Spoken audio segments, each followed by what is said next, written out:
Hello guys, welcome to our channel Ayshi and Jain vlogs. और आज हम रिव्यू करेंगे मूवी आदि पुरुष का।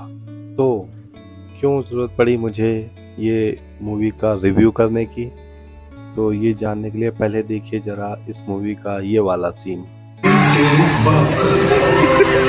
आप भी तेरे बाप और चलेगी भी तेरे बाप की। ये सीन देखने के बाद अब आप ही लोग बताइए कि क्या रामायण में हनुमान जी इस तरह से बात करते थे, या रामायण का कोई भी पात्र इस तरह से आपस में वार्तालाप करता था, बातचीत करता था। तो जो इस मूवी के डायलॉग राइटर हैं मनोज मुंतशिर शुक्ला, तो उनका जो इंटरव्यू में स्टेटमेंट आया है वो जरा पहले आप एक बार सुनिए, फिर आगे की बात करते हैं। आज की तारीख में क्या हम भ्राताश्री वाली भाषा प्रयोग कर सकते हैं? और अगर हम करेंगे ना, तो मैं सच बता रहा हूं श्वेता जी, ये रामायण के साथ ही अन्याय होगा। लोग देखेंगे नहीं।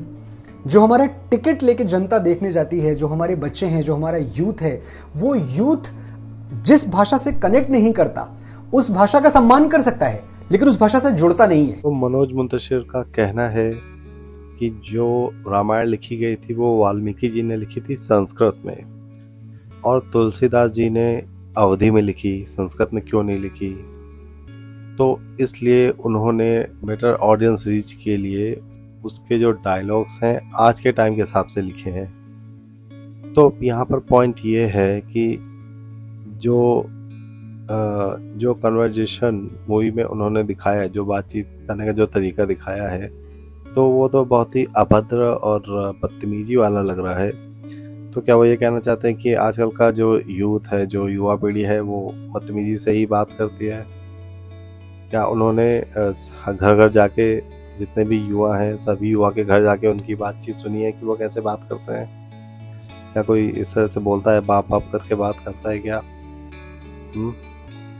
और फिर जहाँ तक वो कंपैरिजन कर रहे हैं कि तुलसीदास जी ने संस्कृत में क्यों नहीं लिखी, अवधी में क्यों लिखी, तो अवधी में लिखी है तो इसका मतलब ये तो नहीं कि अवधी में उन्होंने अभद्र भाषा का इस्तेमाल किया। उन्होंने तो ऐसा बाप बाप करके नहीं इस्तेमाल किया ना जब उन्होंने उसको अवधी में कन्वर्ट किया। तो ये किस तरह का एक्सक्यूज़ है, ये तो मुझे समझ में नहीं आ रहा। एक तरफ वो कह रहे हैं कि उन्होंने रामायण नहीं बनाई, बट रामायण से इंस्पायर होकर ये मूवी बनाई है आदि पुरुष। तो काफ़ी डिसअपॉइंटिंग और बहुत ही घटिया, घटिया अब तो बोलना ही पड़ेगा, घटिया वर्ड, बिकॉज जिस तरह से लोगों की भावनाओं को आहत किया है। और ऐसा भी मैं नहीं कह सकता कि सिर्फ हिंदू धर्म के लोग ही इस रामायण से, मतलब रामायण से लगाव रखते थे, और भी धर्म से, दूसरे धर्म के लोग भी रामायण से लगाव रखते हैं। तो मूवी मेकर्स को इस बात का ध्यान रखना चाहिए था कि इस तरह का भद्दा मजाक बहुत महंगा पड़ सकता है उन्हें। और बार बार मूवी की क्वालिटी पे फोकस ना करके बार बार यही 400 करोड़ 700 करोड़ यही बार बार रिपीट कराया जा रहा है, जिससे कि मूवी बहुत लग्जरी लगे कि भाई कितना बजट लगाए, तो ताकि लोग हॉल में आके मूवी देखे ही देखें। तो बहुत सी प्रॉब्लम्स हैं मूवीज़ में, तो गिनाने चलेंगे तो ख़त्म ही नहीं होगा। कुछ अच्छाई तो कुछ खास समझ में आ ही नहीं रही है। और मनोज मुंतशिर का तो ये भी कहना है कि वो रामायण से इंस्पायर्ड है, वो ये रामायण नहीं है। क्योंकि मूवी जब स्टार्ट होती है तो वो पहले ही उसमें लिखा रहता है, नरेट करते हैं वो कि ये रामायण की कहानी है, पहले ही बोल दिया, फिर कह रहे हैं कि रामायण नहीं है। तो अगर रामायण नहीं भी है तो फिर भी अगर उससे इंस्पायर भी है तो कुछ अच्छी चीज़ें इंस्पायर करनी चाहिए। और उनका, मनोज मुंतशिर का ये भी कहना है कि लोग देखेंगे नहीं ये मूवी अगर वो ऐसे डायलॉग नहीं रखेंगे, ऐसे डायलॉग रखे गए जिससे आज की ऑडियंस उससे कनेक्ट कर पाए। वो शायद ये भूल गए कि जब लॉकडाउन में, जब दूरदर्शन पर पुरानी वाली जो रामायण, रामानंद सागर वाली जो रामायण है, उसका वापस से ब्रॉडकास्ट किया गया था, तो सबसे ज़्यादा जो यूथ भारत की जो युवा पीढ़ी थी, वही सबसे ज़्यादा कनेक्ट कर पा रही थी, और बहुत ज़्यादा ही उसके वीडियोस हो गए, पोस्ट हो गए, सोशल मीडिया पर शेयर कर रहे थे कि उन्हें इतनी ज़्यादा अच्छी लगी थी वो। और इनका कहना है कि आज की युवा पीढ़ी उसे कनेक्ट नहीं कर पाएगी। किस तरह का एक्सक्यूज़ है ये? तो बहुत ही गलत हुआ है और बहुत ही भावनाओं को आहत किया गया है इस मूवी के थ्रू। और हनुमान जी को तो एकदम मजाक ही बनाकर रख दिया है। जैसे दशहरा जब आता है तो रामनवमी के आसपास जो नहीं रामायण की कथाएं होती हैं गली नुक्कड़ पे, जो बच्चे शो करते हैं अपना छोटा सा रामलीला होती है छोटी मोटी गली नुक्कड़ पे, तो वैसा सा कुछ लग रहा था। उसमें भी गली नुक्कड़ में भी कुछ भी करते हैं, वो भी अभद्र सा ही लगता है। और ये मूवी में भी कुछ ऐसा ही किया है, इतने घटिया डायलॉग, दो कौड़ी के एकदम। यहाँ जो मुझे बड़ी प्रॉब्लम ये लग रही है कि क्रिएटिव लिबर्टी के नाम पर ओम राउत ने जो ये खिलवाड़ किया है सारा, तो ये बहुत ज़्यादा उन्हीं को महंगा पड़ने वाला है।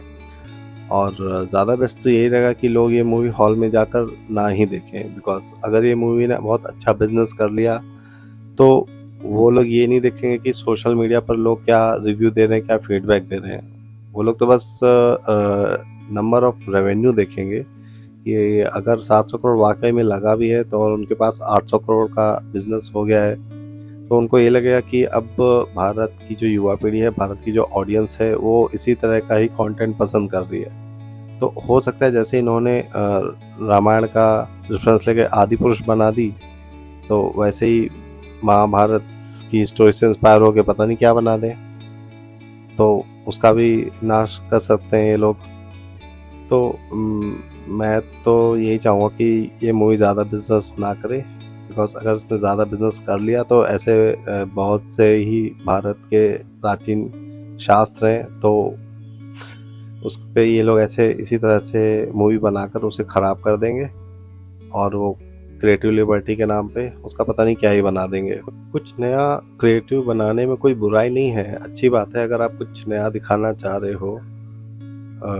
बट जैसे आप ने पुष्पक विमान की जगह एक चमगादड़ दिखा दिया तो ज़्यादा बेटर रहता कि अगर आप पुष्पक विमान का ही कोई नया डिज़ाइन ऐसा आप दिखा सकते थे, और रावण का भी लुक ना चेंज करके अगर आप उसे वैसे ही दिखाते जैसा वो रहता है तो वो ज़्यादा बेटर रहता। तो ज़्यादा लोग समझ पाते कि लाइक उस टाइम पर लोग कैसे रहते थे, कैसे क्या पहनते थे, क्या पहनावा होता था, तो लोग समझ पाते।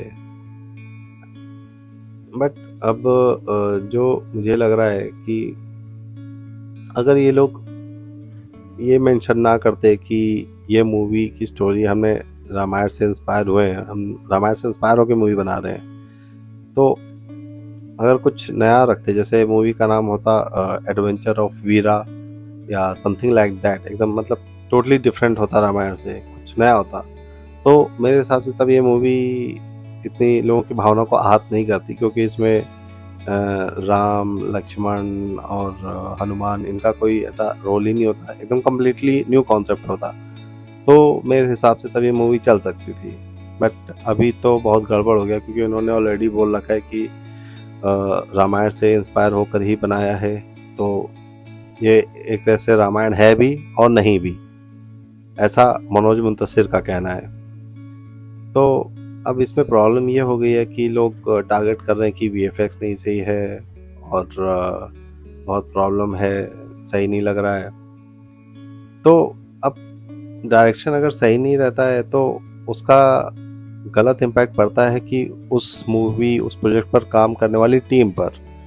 अब मान लीजिए अब उस प्रोजेक्ट में कोई भी वीएफएक्स आर्टिस्ट काम कर रहा होगा, अब वो कहीं पर मेंशन ही नहीं कर पाएगा कि उसने आदि पुरुष का वीएफएक्स किया है, उस वीएफएक्स का वो पार्ट रहा है, तो लोग ऐसे क्रिटिसाइज करेंगे। हो सकता है शायद उसको जॉब भी ना मिले, अपने वो रिज्यूमे में नहीं मेंशन कर पाएगा, अपने पोर्टफोलियो में नहीं रख पाएगा, इतना ज़्यादा क्रिटिसिज्म हो रहा है।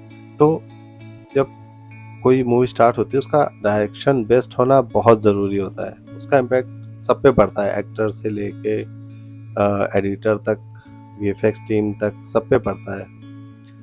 और मुझे जहाँ तक लगता है कि पूरी गलती शायद डायरेक्टर की भी ना हो, बिकॉज डायरेक्टर का काम है वही करना जो उसे प्रोड्यूसर बोलता है। अगर प्रोड्यूसर ने डिमांड रखी है कि आदि पुरुष मूवी इस तरह से बनाई जाए तो वो तो वही बनाएगा, क्योंकि उसकी पेमेंट तो प्रोड्यूसर से ही आनी है और एक्टर भी प्रेशर में रहते हैं। क्योंकि उन्हें भी फ्यूचर में उस डायरेक्टर के साथ काम करना है, तो वो किसी तरह का ऐसा करियर को लेकर रिस्क नहीं लेते हैं। बट यहाँ पर प्रॉब्लम है कि जितने भी टीम मेंबर्स ने, जितने भी आर्टिस्ट ने उसमें काम किया है, ऐसा नहीं कि वो अच्छा काम कर नहीं सकते। बहुत प्रभास को सभी लोग जानते हैं, बाहुबली में कितना अच्छा काम किया उन्होंने। और उसके अलावा काफ़ी सारे नए चेहरे भी थे और कुछ टीवी सीरियल्स के आर्टिस्ट भी थे। तो प्रभास चाहते तो उस पर एक एक्शन ले सकते थे कि लाइक नहीं, समथिंग इज़ गोइंग रॉन्ग, हमें ऐसा नहीं करना चाहिए, इस तरह से नहीं प्रेजेंट करना चाहिए। तो वो एक बड़े as a superstar you know, तो वो एक एक्शन, एक स्टैंड ले सकते थे। बट उन्होंने फिर भी सब कुछ जानने, सब कुछ सुनने के बाद, डायलॉग तो उन्होंने सुना ही होगा ना कि वो कौन क्या बोलने वाला है, बट फिर भी कोई एक्शन उन्होंने नहीं लिया। तो ये एक बहुत बड़ी मिस्टेक है प्रभास की भी, और जितने भी आर्टिस्ट हैं उन्होंने सब जानने के बाद भी उस प्रोजेक्ट में काम किया। उन्हें तुरंत आउट हो जाना चाहिए था कि लाइक सबकी धार्मिक भावनाएं जुड़ी हैं उसके साथ। अब उनका करियर भी रिस्क पे आ गया। अब जो उसमें लक्ष्मण को बहुत क्रिटिसाइज किया जा रहा है। अब कुछ नया करने की कोशिश उन्होंने भी करी है, बट परफॉर्मेंस को तो जिस तरह की क्लिप्स वगैरह यूट्यूब पर आ रही हैं, मैंने हॉल में तो नहीं देखी है, बट परफॉर्मेंस से तो कोई खुश है नहीं। और अगर वो कुछ नया करना भी चाहते थे तो वो एक्टिंग में वो दिखना चाहिए था, तो वो भी रियली बैड ही रहा। और आगे का तो उनका वही जाने। बट ओवरऑल मूवी बहुत ही बेकार रही है और उसने कई लोगों के करियर को रिस्क में भी डाल दिया है। हो सकता है कोई क्वालिटी प्रोजेक्ट में प्रभास को शायद ना लिया जाए, या जितने भी आर्टिस्ट उनको ना लिया जाए। बट जो रावण वाले जो सीन थे, वो मुझे लग रहा है कि उस पर काफ़ी अच्छा खासा काम किया गया। तो अगर मेरा बस यही कहना है कि अगर इसको रामायण की इंस्पिरेशन ना बोल के अगर कुछ नया कॉन्सेप्ट के तरीके से अगर प्रेजेंट करते तो ये मूवी चल सकती थी। बट अभी के लिए तो ये ना है। और अब कोई उम्मीद नहीं है, किसी भी इंडियन ऑडियंस को कोई उम्मीद नहीं है इस मूवी से।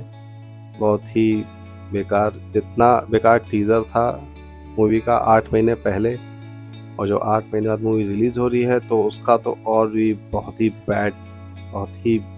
बैड एक्सपीरियंस रहा है लोगों का, जहाँ तक वो बता रहे हैं मूवी देखने के बाद। और जैसे क्लिप्स भी मैंने देखे हैं, जैसे जैसे डायलॉग सुनने को मिल रहे हैं, इतना घटिया। तो ये था आदिपुरुष का रिव्यू। अगर ऐसे और भी कोई घटिया मूवी बनती है जिससे धार्मिक भावनाएं आहत होती हैं, हमारे शास्त्रों के साथ खिलवाड़ होता है, तो ऐसे मैं और भी रिव्यूज़ बनाऊंगा। तब तक के लिए बने रहिए हमारे साथ। Good night.